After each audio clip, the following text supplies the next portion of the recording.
What's the evidence behind those earthquakes? Because there's a lot of contention in terms of what the equivalent seismology would be.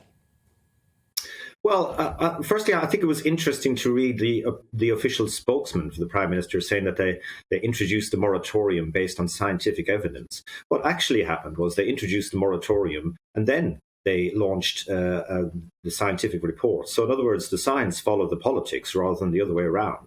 And when the scientific reports came back, what they actually said was the seismic events at Preston New Road, all bar one, could not be felt at all at surface. And the one that could be felt lasted for a total of 2 seconds and generated ground vibrations that were roughly half of what's allowed for construction projects.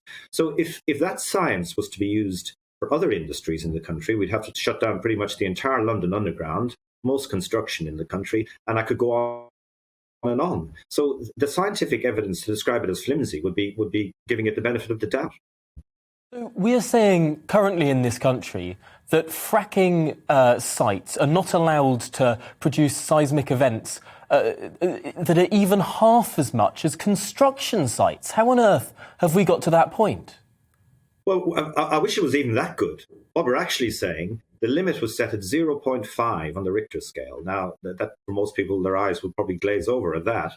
But Liverpool University did a study to try and equate that in terms of what does it mean as a ground vibration. And 0.5 was equated to sitting down on an office chair. And I kid you not. So if anyone sat down on an office chair on a construction site, they would have to stop construction under the rules that apply to fracking. So, it is beyond ridiculous, I'm afraid.